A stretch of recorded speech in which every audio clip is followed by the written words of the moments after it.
Well, hello again. This is annual maintenance day for some of the old guns that I have in my collection. And what we have here is a genuine piece of Americana. This belonged to my wife's grandfather on her mother's side. And he carried this around the ranch and called it his pop gun. This is a Harrington Richardson Top Break, because it breaks open in the top. Camming it forward, lifts the extractor, which will pull the cases out. This is in 38 short.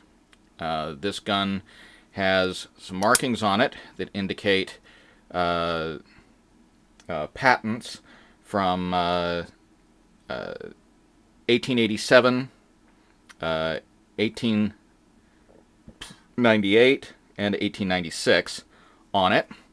One interesting thing about this particular piece is that we know that it was not manufactured with the intention of using smokeless powder, because all of them that were made for smokeless powder actually had the model number and the caliber on the side of the barrel. On the left side of the barrel, this has no such markings, although I do know this has been fired with quite a bit of smokeless powder, since the cartridges that I got with it when this was given to me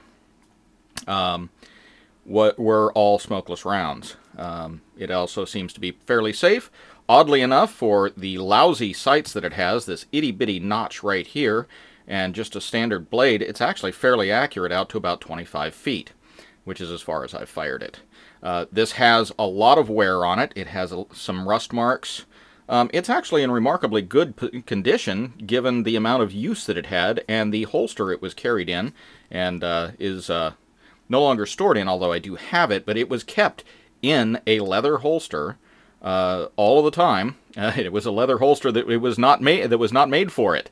It was cut and trimmed by my wife's grandfather to actually be adapted to hold it. And if you notice, the extractor doesn't always come out when it hinges over. I have looked in there a few times and it just appears to be some wear. Given that I don't shoot this very much, in fact I haven't shot it in probably 10 years, I have a handful of cartridges that I've loaded up that are very, very lightweight that I have around just in case I might need it.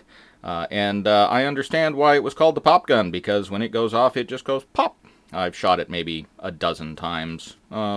15, yeah, it holds 5, so I ran about 3 cylinders through it, which is the ammunition it came with, which was nothing special at the time.